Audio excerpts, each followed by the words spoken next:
Another Keller Williams, Nashville, Sphere and referrals, Sphere, lender referrals, client referrals, perfect. Yes, So a that's lot of in folks that Tyler, go, Texas. Tyler, Texas, awesome. Man, I used to spend a lot of time out in like Toledo Bend Reservoir. Don't think I haven't thought about selling my house in DFW and moving out to East Texas somewhere. So uh, Oh, we it's got all the nice. pine trees.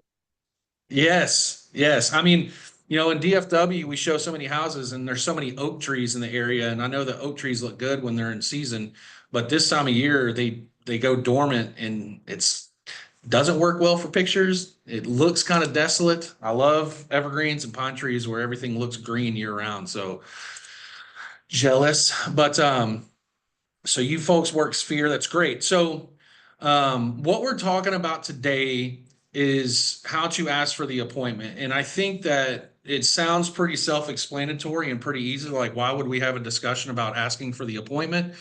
But I think it's important that we do talk about it, and specifically one key concept that I want us to narrow in on, and that is going to be earning the right. I want you to write that down, earning the right. And that's what we're going to focus so much in, because if we're not doing that, it's going to be so much harder for people to buy into the appointment, and not just buy into the appointment, but actually showing up. So there's got to be some reason for them to want to meet with us. And so we're going to talk a little bit about that, but open houses, referrals, excellent, great. So you're getting an opportunity to skip the line and meet with people in person. That's great. That's excellent. Um, so let me update something here real quick. Everyone in the meeting, great.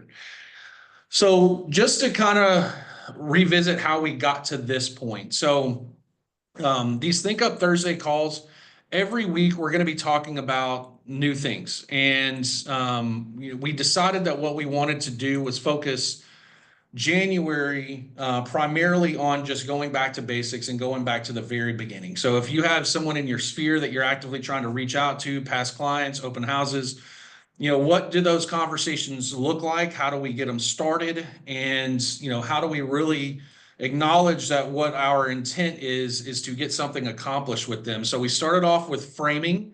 Framing's not applicable just to brand new first time conversations. It can, you really should be framing every single sort of conversation where there's something specifically that has to be covered.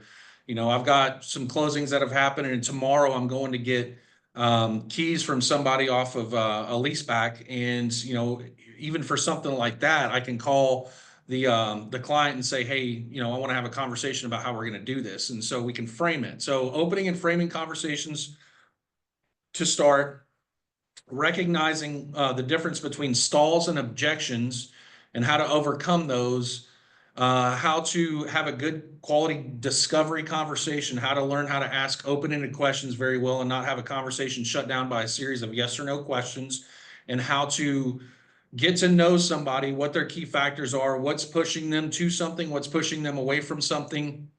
And then today, what we're going to do is talk a little bit about how to reframe that, how to earn the right, and how to use their words back to them to build up trust, and to build up a likelihood of a show rate on that.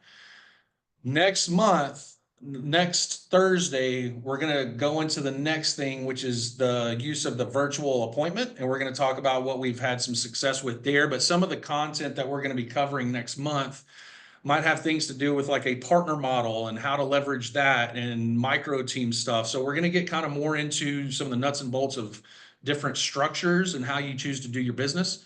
So even though we're talking about lead conversion, we will still spend a little bit of time on that every single month, but we're going to change up some of the subjects. But if there is anything that anybody on this call would like to learn a little bit more about or discuss a little bit further, please feel free to put that in the chat. We'll take a note of that. We'll make sure to generate some content around that and have discussions about it. But before I move any further, does anybody have any specific questions, comments, feedback, or anything of the sort as of right now?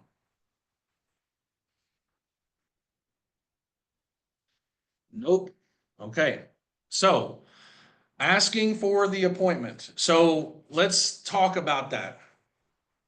What defines what an appointment is? How many of you can put in the chat, you can use the hand icon, you can speak it out loud. How many of you have traditionally been under the thought that an appointment is simply a buyer appointment, like showing a property, like maybe a consultation, like having a cup of coffee, or a listing appointment. I mean, that's generally what I think most people think is an appointment, is some physical interaction where we get to meet together with one another. However, is there not room for us to openly define and categorize appointments based on a number of other factors?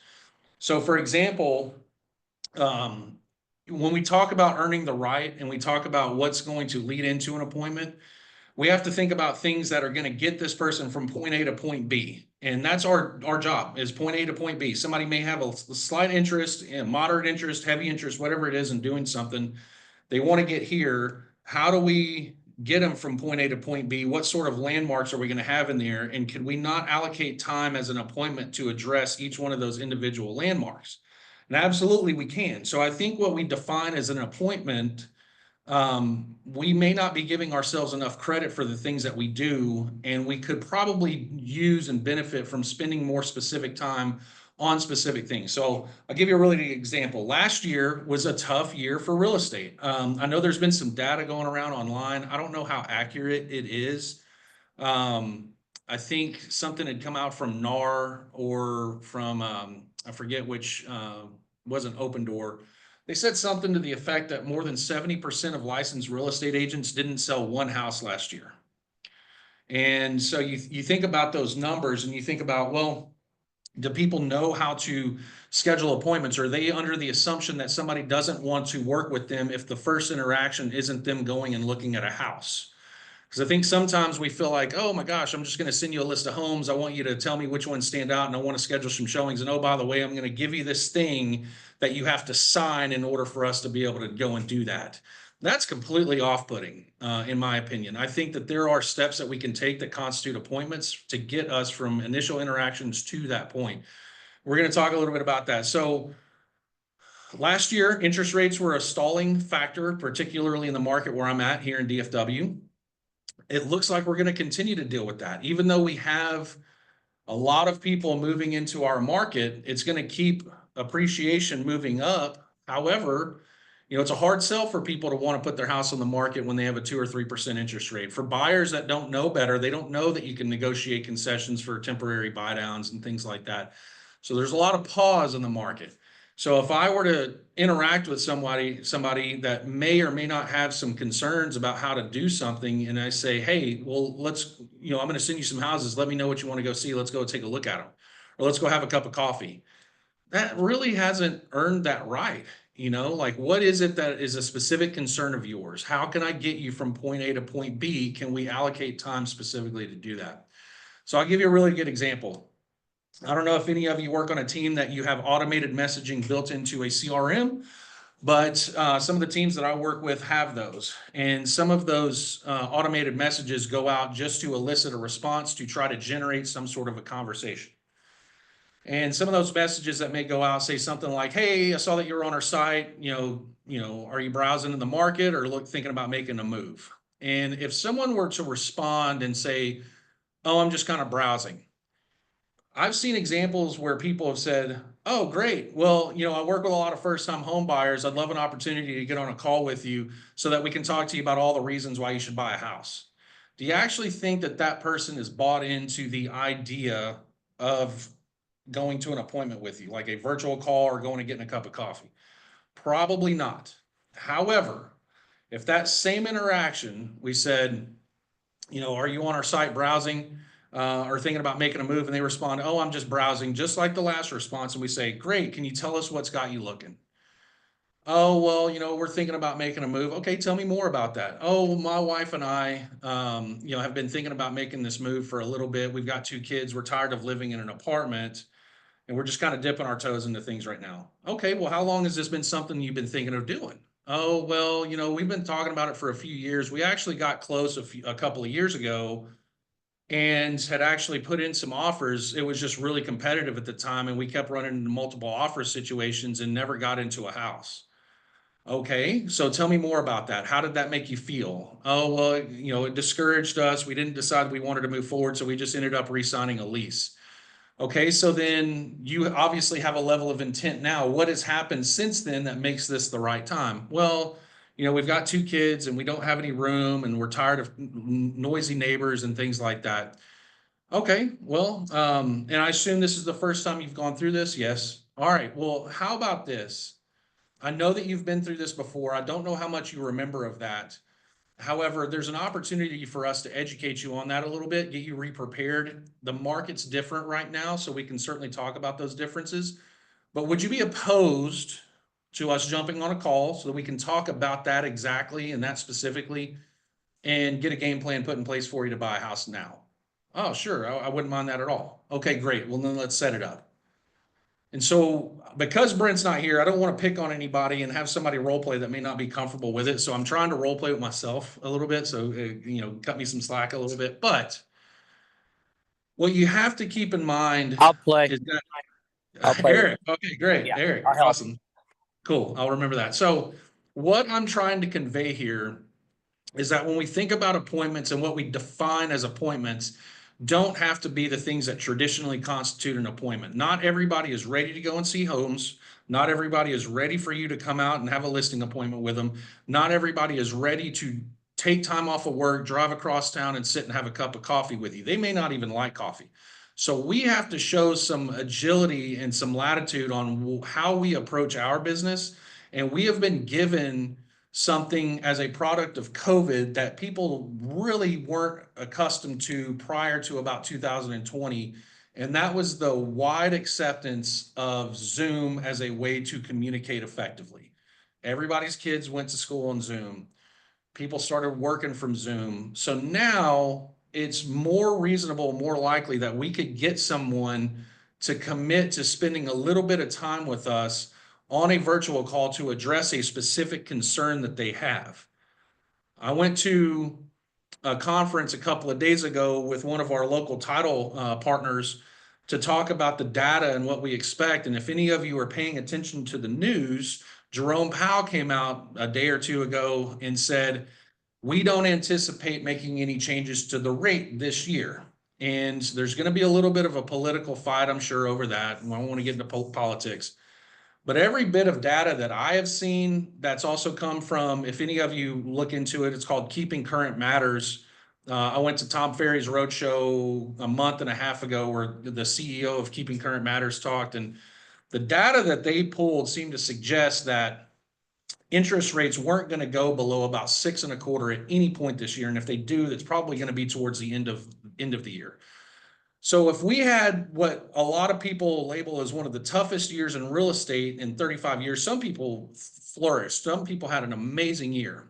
But if we had one of the worst years in real estate in terms of transaction quantity, there's a pause that's causing that.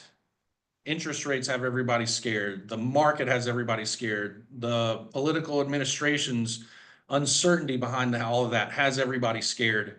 There's so many different factors that we're looking at this year and saying that the thing that's probably going to drive a lot of business outside of seasonal changes in the spring and summer when people traditionally buy or sell homes is purely rooted in buyer confidence. So we have to rely on buyer confidence to drive a really good, really average, or really poor market this year. If interest rates drop to the 4s tomorrow, it's going to be crazy and everybody's going to be like, yes, I want to go see houses. And it's going to be easy to sit there and say, well, the first thing we need to do is have you sign a buyer's rep. We need to go and see some houses. We need to get going. But that is not the market that we're in right now. We're going to have to work a little bit more. And that's why I wanted to talk about asking for the appointment, because again, what we define as an appointment, there needs to be some sort of step between here and the point that maybe we get them to go and see houses that is going to get that buy-in and make them a client for life for you. And we need to focus on that, but we can't just throw out and assume that this person's going to want to talk about this or this is going to be important to them without first earning the right by asking a lot of questions. We can't just jump right into it. Even your sphere, people that are closest to you, maybe a friend of yours refers somebody else over to you. That person still doesn't know you. They're just going based on what that person told them. But you're still going to have to warm up to them a little bit. Great. Tell me a little bit about yourself. Why are you looking? What's got you wanting to make a change right now? Tell me, have you ever looked into this before? What's important to you? What's your timeline look like? Why does that work best for you? What's your ideal location? Where do you work? Is proximity to work important to you? Tell me how this is going to factor into it. There are a million questions that we can ask, and we can bring it back to, well, there's a reason that I want to get on an appointment with you, like a virtual call, is so that we can address that one specific thing with you to help open your eyes to all of this stuff. And then we can make incremental steps from there. You can't just throw it out there. I'll give you a really good example. I think, like, Eric, are you still good to role play for just a second? Yes, sir. I've been active. Okay, cool. Hey, Eric. So, saw that you were looking at some houses online. Tell me, or you told me that you were thinking about making a move at some point. Tell me about your timeline. Timeline's kind of hard. Just we have two kids. I want to get out of the house to get something bigger, but on my timeline, I'm just trying to get more stable work and trying to find that comfort zone where I'm not living beyond my means. Okay. So ideally, how soon would you want to do something like that? Probably towards the fall, maybe like August, September, October. Okay. Well, man, the market's hot right now. We can still get really good deals and we can negotiate interest rates and things like that. So why don't we just jump on a virtual call and we can kind of get a game plan together for it? I mean, that's cool on a virtual call, but I mean, I do download an app here or two trying to understand mortgage calculations, and that interest rate is just terrifying me because, man, the difference between 5 and 7% is like adding almost $600 onto my monthly cost. I don't know if I can swing that. It scares me. Yeah. So I'm going to pause right there. As you can see, because I jumped the gun, I hadn't earned the right. He shut it down and gave me an objection. We can talk about it. Now, Eric, I want to go back to that. I want to go back to the beginning. I want to start with the same line of questioning. Hey, Eric, I know that you were thinking about making a move or something. Tell me about your timeline. I'm. It's just hard to try to figure it out, but I guess sometime in the fall, August, September, October, just because I don't know if I can move that amount of money yet. Okay. So you just told me about moving money. You also told me that you don't know if you can swing it, that there may be some things. Just elaborate a little bit more for me on that. Well, the wife is doing great on her job. Me, not so much. It's just I I'm trying to find my own legs, get my own comfort zone and my own income, so we can both approach whoever we have to talk to get qualified. I don't know. I heard this term pre-qualified, but I've been told by other people if you don't, it shuts you down, and that's what scares me. Okay. Well, how important is moving for you? Actually, it's very important. There's not enough room in the house. My wife is using the baby room as an office. We have to trade out. It's awkward. Oh my gosh. So ideally, what would the next situation look like for you folks? We definitely need extra bedroom and an office. So we almost need a 4 bedroom house with an office space just to make it work. We have space for the kids to run around and her to have her quiet spot. How much is what of you guys are having to deal with right now? How much of that is a pain point for you folks? Pretty hard because then the little one can't get a nap in because she's in the office. We have to use the other one's bedroom. So it's like trading out. And if one's in daycare, it works, but we only do daycare 3 days a week. So it makes it kind of difficult. Man, I hear you. I've got a 3-year-old and an 8-month-old, and I absolutely refuse to try to get any work done at the house because my 3-year-old's going to barge in. I can't tell you how many calls she's gotten in on. Um, so help me to understand, help me to clarify. You obviously have a reason for wanting to do it, but you said that you're looking towards the fall. Is it primarily rooted in financial concerns? Primarily. Okay. If you knew that there may be an opportunity for us to overcome that and get you guys out of that situation and into your ideal situation sooner rather than later, is that something that you'd want to explore? Of course, there's nothing wrong with exploring. Okay. Well, I appreciate you taking my call. I know you probably weren't expecting it right now, but I would like for us to have some time when you and your wife, we can both sit here and focus on that. Would you be opposed, and I have kids too, so I'm incredibly flexible with my schedule, but would you be opposed to setting up a time where I can get you and your wife on a virtual call where we can talk a little bit about that and uncover that a little bit more with you folks and see what sort of plan we can put in place? Sure. Okay, and then I'm going to go on to actually confirming that appointment. So I'm very curious, people's comments in the chat box, or just come off a mute and share with us. Do you see a distinct difference in how that works? And I want to clarify specifically, like, market's been a little bit tough. You get somebody that talks to you that may have an interest in it, but I think we get convinced that, like, we hear something in training that says that we should be doing it this way. Maybe we should be offering virtual calls, or maybe we should be redefining appointments. And I'm going to jump the gun a little bit to try to get them onto this because this is supposed to be effective. But then you see the second go around where I ask a few clarifying questions, try to understand a pain point, and then again, the quote, earning the right then to make a recommendation. I think what would be best is, if your primary concern is financing, there's something that maybe we can work with there. And if you want to move in the fall, fine. Your timeline's your timeline. But if I could show you the ability to do something now that's going to get you guys out of this pain point and into a better situation in life, is that not something that you would rather have the ability to say no to after seeing those things, as opposed to saying no because I didn't warm up to you a little bit more? So I'm curious to hear people's feedback and thoughts on what we're talking about right here. If anybody wants to come off of mute, please do so, or put in the chat box. But I hope that what you guys are seeing is that there is a need when we're scheduling appointments to get a little bit more buy-in, because the way of doing business 5 years ago is not the way business is going to be taking place now, not in this market. Curious to know your thoughts.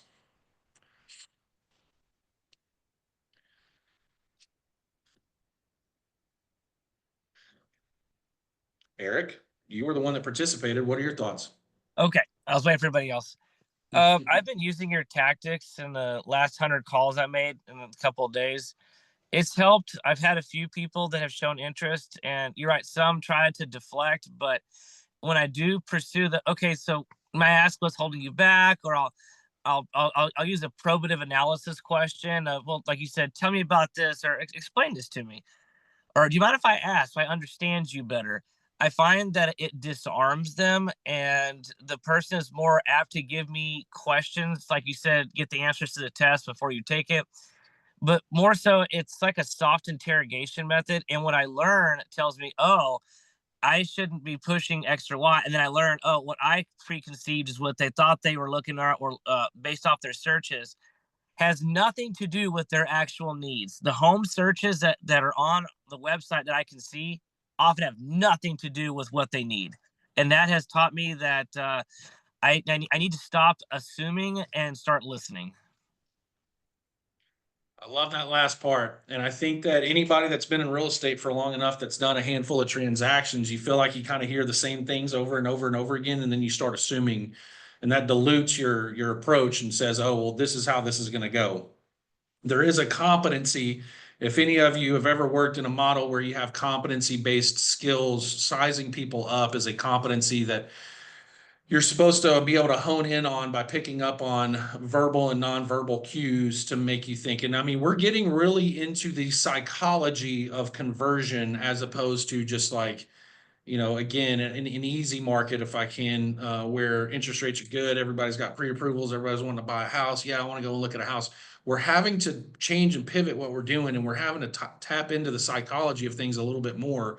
But it's funny that we work in real estate and we're buying and selling houses, but very little of what we do actually has to do with the houses. It has everything to do with those relationships and how you advocate for people and how you get them to trust in you.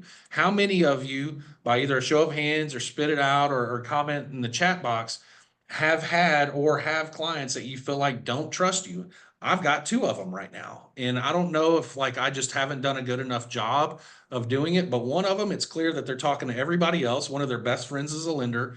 Either they're talking to everybody else, or they're looking online at different resources and not listening. But I shouldn't take that and be defensive about it. It's like, all right, what can I do a little bit more to build that trust? And for one of them, they're moving from another market to DFW. And if anybody's had this happen in your market, where you've got people that are relocating or people that are looking at buying houses and they see the price adjustments coming down, they're like, oh crap, am I going to buy a house and then all of a sudden I'm going to be upside down in it because we see these house prices drop? No, if you look at the data year over year, even after those adjustments are coming down, they're still selling for higher than what they did 1, 2, 3, 5 years ago. And so they're looking online at different sites, but not able to see that. So what I should probably do is say, hey guys, I want you to believe that the advice that I'm giving you is accurate, but I want you to see these numbers. Could we set up an appointment where I can get online, pull my MLS and actually show you data? This actually happened yesterday with one of them. There are folks that are moving here from Boston. They've got a $3 million budget.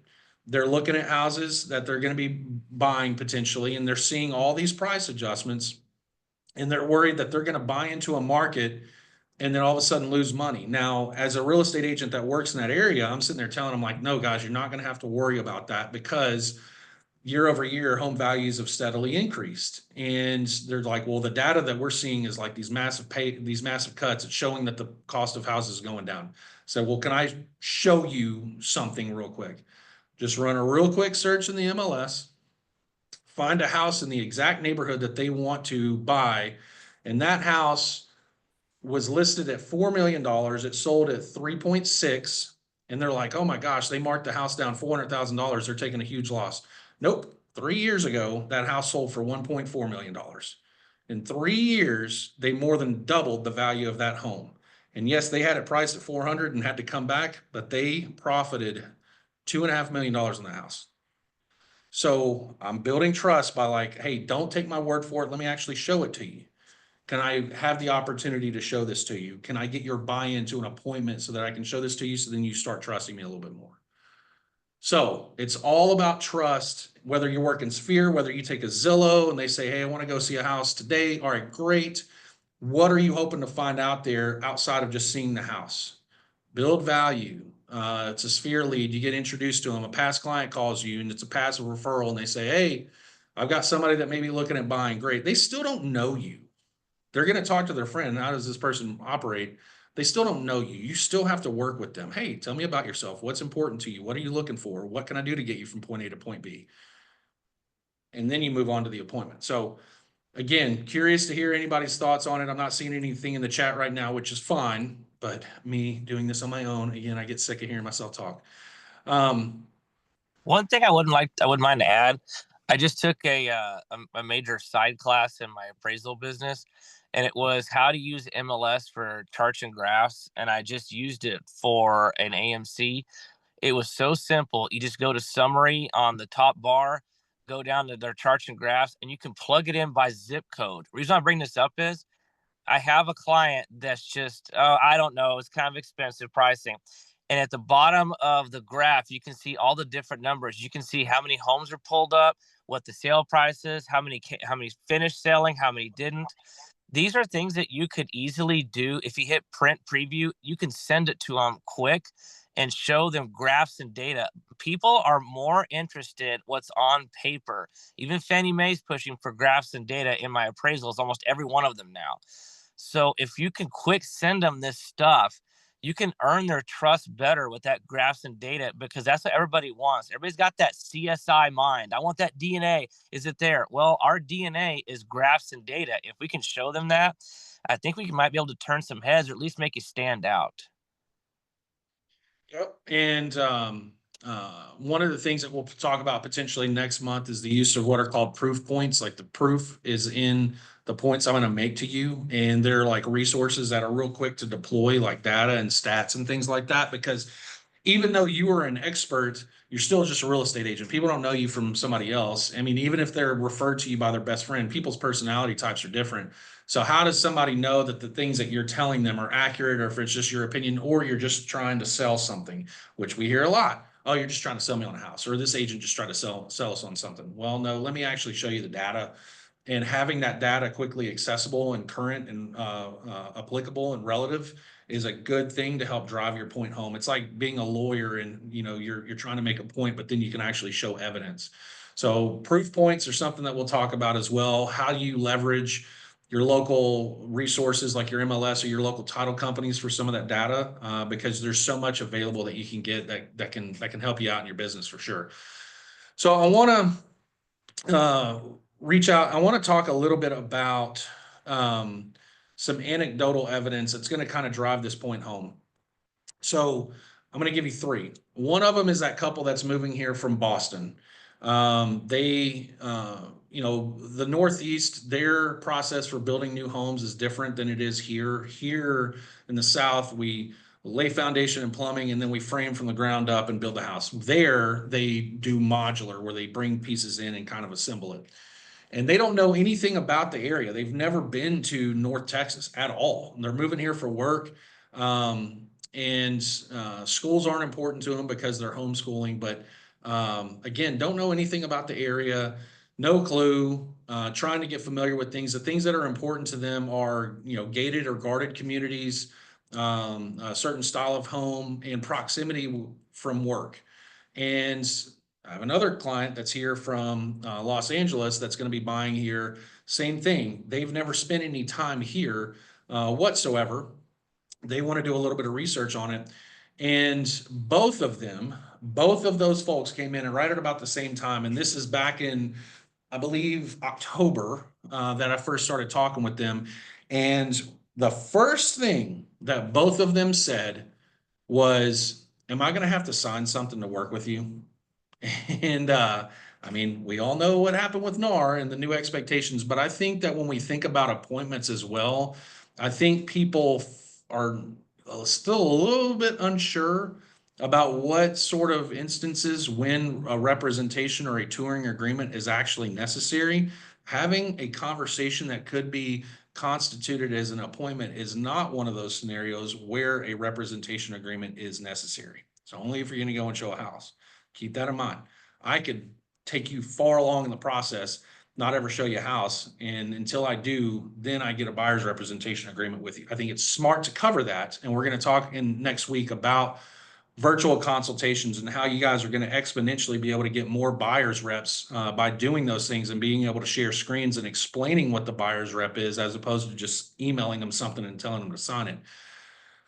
But they gave me something that I feel like is an olive branch, like they're reaching out a hand. That one comment, do I have to sign something with you?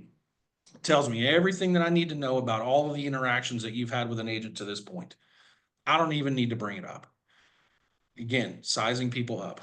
I say, well, we can talk about that a little bit later. Tell me a little bit about what your needs are. And then we get into the conversation about their moving here and things like that. And I said, well, it sounds like you guys aren't familiar with the area at all. I'd love an opportunity to get online with you, Zoom, and then screen share a map of DFW, see what areas I can give you advice on that you may need to look for. If proximity to work is important, school district's important, proximity to lifestyle things, all of those things important. Why don't we just get on a call, talk through that, get a better understanding of what your situation looks like. Okay, great. One of those buyers has a $3 million budget. One of them has a $1 million budget, $4 million in volume. Agents blew because they thought that what they needed to do was send a buyer's rep agreement off and get it signed first and then go and see some houses. Hey, I'm going to email you some houses. Let me know what you want to go and see, but here, you need to sign this thing without any context as to what it is. And they think that that's the way that they're going to earn this business. So we have these virtual calls. These folks tell me that they're going to be coming into town. And we kind of get a game plan like, hey, you're going to be in town this week to this week. I'd really love an opportunity to spend some time in person with you. We still don't need to have anything like that until you're ready to go and see some houses. But for clarification's sake, let me actually show this to you. Walk them through what a buyer rep is. Ease any concerns that they have about that. We had a buyer's appointment specifically to talk about their needs and things like that, but we could have had a separate one just about the buyer agreements and clarifying what it means. Those agents that talk to those people that tried putting that stuff right in front of them because they think that that's the way that it's going to work, is like a first appointment is going to be a meeting and I need you to sign something, cost themselves tens of thousands of dollars because they didn't earn the right. How can we be comfortable sending something to somebody and saying, you're going to need to sign this for me to even give you an opportunity? And it's just rooted in not understanding that what you have to do is earn the right to be able to send something like that off to somebody. You're never going to get to that point unless you spend some time with them and talk to them a little bit more, help to understand what's going on with them and what you can do to help them out. And then even at that point, like, look, if ultimately you don't feel like I'm the right fit for you, then I'll terminate this thing. But I want an opportunity to help you out. Let me explain what this thing looks like to you. Again, an old school way of thinking about things, and putting something that's ambiguous to somebody in front of them costs these agents tens of thousands of dollars. I have another client that I'm showing houses to on Saturday. They initially started conversating with me about 2 months ago. And then they weren't really communicative. And one thing that they had told me is that their timeline was before May. Didn't get an opportunity to talk to them a little bit more in detail about that because, again, they weren't being super communicative. Monday, I sent them a text and I say, hey, I'm just reaching out. Are you still looking at making a move before May? And they said, yes, absolutely, we are. We're first-time home buyers. I don't know if that makes a difference. That right there is the hand being reached out. That's all I needed to hear. But I'm not going to jump to the gun and say, well, cool. I do a lot of first-time home buyer consultations. Why don't we set up some coffee so we can talk about that? Or, hey, let's jump on a Zoom so we can talk through first-time home buyer things. You may have been able to get away with that. However, okay, so tell me a little bit about how we got into this point. How long have you been looking? Why is May such an important timeline for you? Has anybody ever sat down and explained this process to you? What they told me is that they did have somebody that they had talked to, but that person never seemed to want to push them towards getting a home. What happened was that person sent them a list of homes, said, hey, let me know what you want to go and see, and then never followed up. Didn't take time to explain anything to them, didn't have a conversation with them, nothing. Just, hey, here's houses. Let me know what you want to go see. Here's a buyer rep. And then it's like, okay, well, you hear those things, and then it's like, okay, well, clearly you have a need and a desire for wanting to move forward. You haven't gotten the help that you're looking for. It seems like things are still a little bit confusing as first-time home buyers. Would you be opposed to setting up a call where we can talk about all of those things specifically and really get a good game plan in place for you? No, I wouldn't mind that at all. And they're finishing up their pre-approval today, going and seeing houses on Saturday. They probably have one picked out that they think is the right one. So I could be writing an offer on Saturday or Sunday just by being different and earning the right. Again, another agent just cost them thousands of dollars. And I don't want that. I want everybody to be able to do these things. But when you see that data, whether it's true or not, we don't know if it's true. We keep seeing it online on Facebook, is that more than 70% of real estate agents last year did not sell one home. That's not good. Is it because we're just going through the same pattern of just assuming that people are ready to get out and go and see homes? People are ready to have you come out and take a look at their house and list it, or they're ready to have a pre-approval. Like, yeah, I'm thinking about buying a house. Cool. The first step in it is to get a pre-approval. I'm going to send you over to a lender. You need to do that now. None of that works. It needs to be, what can we define as an appointment? You have concerns about the market. You have concerns about interest rate. You have concerns about your timeline. You have concerns about being sold on something. You don't trust a real estate agent. Whatever it is, let's set some time aside to tackle these things together and then go from there. How does that sound? Perfect. Awesome. Buy-in. And I guarantee you, if you do that and you hang something and say, on this call, we're going to talk about these things specifically, your show rate's going to drastically increase. And if you can earn that trust, you can earn that right, guarantee you guys are going to get more buyers representations after that too. You're not going to have this ambiguity, oh, I want to go sell a house, but you have to sign this thing. Nope. Hey, I'm clearly addressing something with you. I'd love an opportunity to help you out. Let's talk a little bit about what this client relationship is going to look like. Let me show you this thing. Do you have any objections to it? No, great, awesome. I'm going to send this to you. We talked about taking these steps. Let's go.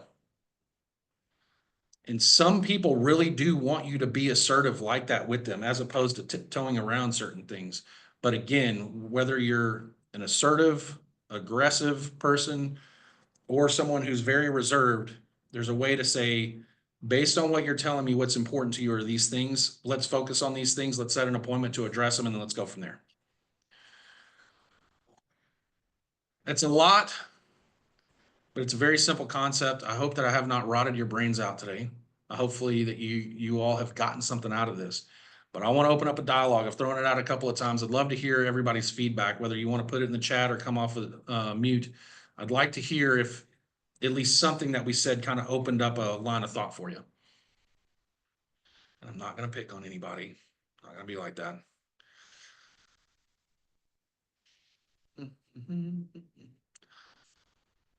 I Going think I once. lost a client doing what you just said, that the bad way. The one that Yeah. the one I asked you to reach out to. Hmm. I tried to set up a buyer's consultation. I got it done. And then it took a while to get back at me. I found out their biggest reason for control of moving was because they want to make sure their kid could stay in the same middle school or high school. Like, okay. And I waited and waited, and I found out, okay, yeah. And I asked, okay, great. And I said, well, during the next step of the process, we need to get you pre-qualified. And she's like, okay. I said, I just need some of your information. Their mom and daughter both want to do it. And then after that, I I I, I walked into a cave. Nothing, silence. And I wonder if I push it too far, or maybe they want to see the homes first. I don't know, but I think me pushing the some type of an not agenda, but I guess at least a pathway maybe was the cause of that. Well, one thing that we haven't talked about that I would tell you that probably in that situation you may have been able to do that would have helped is what's called a we No, call it a temp check, short for temperature check. And really all that you're doing is checking for buy-in, where you just say, hey, that's a lot of information I just gave to you. How are you feeling about it? You know, when I started training agents, that question, how are you feeling about something, was met with a whole lot of ridicule. Like, oh my God, I'm not going to ask them how they're feeling about something. Are you crazy? This is the first time talking to them. It's not that specific question, but if you can get comfortable asking that question, you can get comfortable asking a bunch of questions. But if you can't ask that question, how somebody would feel about something, you're going to find out a whole lot more than you are asking a bunch of surface level questions.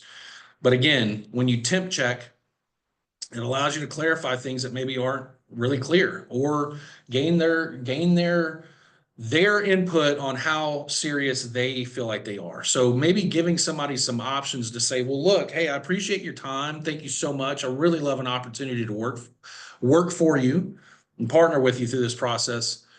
How are you feeling about what we've talked about? And just be quiet and see what they say. And if they say, oh, we feel good, then even temp check them again. Like, okay, so we've outlined some steps that we can take. You know, we have the ability to take some tangible steps to help you possibly find a house in the next few months.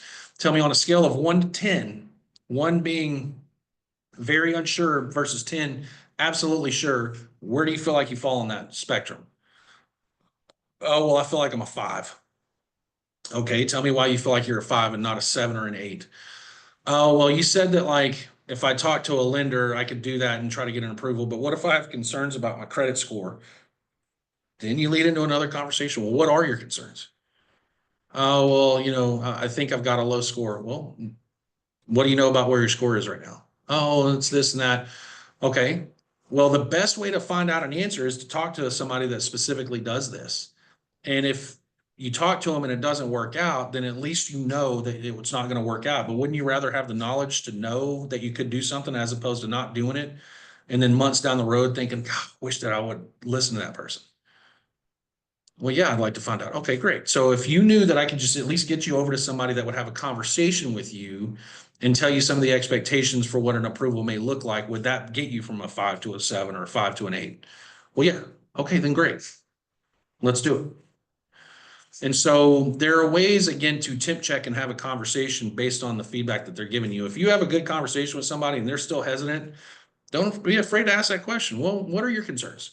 And if at the end of the day they still tell you, no, I don't want to move forward, then great. But guess what? If you can do that virtually and not have to drive an hour to go meet somebody, make adjustments for your kids and things like that, and then just do it over the phone. And if they say, I don't want to work with you, I don't want to say wasted, you've gotten a good repetition in, but you've used an hour worth of your time as opposed to 3, 4, or 5 hours of your time. And so again, we have things and resources available to us that are more accepted now than they were 5 years ago that are going to make our job actually a whole lot easier than they were before. And so we got to start thinking about that. But that's good. I would definitely reach out to that person if they're ghosting you and just say, hey, hope you're doing well. Just wanted to reach out one more time. I felt like we had a really good conversation, but I want to make sure that your concerns are being addressed or, being met. How are you guys feeling about what we talked about right now? And just see what they say. And if they don't respond to you, fine. Move on to the next person, the next person, the next person. think we forget sometimes that our funnel of folks that we work with, if we get somebody that's even like ready to go, they tell us like, yes, I'm absolutely ready to go right now. Those are probably going to be the people that are going to back out the fastest on you because you haven't stopped to ask them like, okay, well, I know that you're hot and heavy, ready to go. Tell me why. Why is this like something that you're gung ho about right now? And you might think, oh, that's talking them out of it. No, it's keeping you from getting somebody down the line that you're relying on. And you see this like check dangling in front of you that you think you might get the next month, and all of a sudden it just goes away. But then if that does go away, you've got a handful of other people that you've worked through that process that are ready to go as well. So again, it's all about working more efficiently. And we'll talk about that next week with the virtual appointment and how that can be leveraged for a lot more positivity and a lot more productivity. But it's just rinse and repeat, rinse and repeat, rinse and repeat. What else?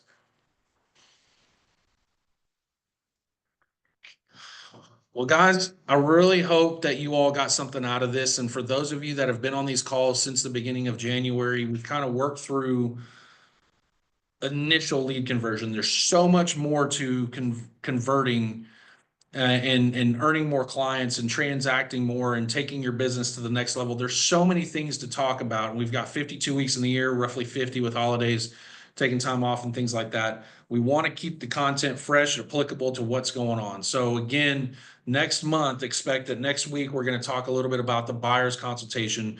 Again, if you're looking at operating a little bit more efficiently and tackling a wider audience and getting way more buyers reps than you ever have, that would be a conversation that I would definitely attend. We're going to talk about micro team stuff. For those of you that are working on a team, thinking about going out on your own or leveraging some help within your own team, or you're doing it on your own, or whatever situation you're in, if you've thought about how can I more efficiently at a lower cost do 5x more business next year. Well, we're going to talk about that and the experience that we've had, positive and negative, and what we've learned about micro teams. We're going to talk about leveraging partners, leveraging virtual assistants to take a lot of the busy work off of you and allowing you to do what you do best, which is interact with people and build those relationships. We're going to talk a little bit about proof points. And then as the market potentially changes as we get into March based on new economic policies and looking at consumer behavior and things like that, we'll talk a little bit more about the things that we're seeing working right then and there. And so this is going to be a reflection of what we see. I work in production. Brent works in production. We work with a lot of people that are working in production. So we're seeing what's happening real time, and we want to use these opportunities to talk about that. So I appreciate your time. If nobody has anything else that they want to offer up, that's totally fine. But you guys have a great week, and we'll see you guys next Thursday. Great. Awesome. Bye.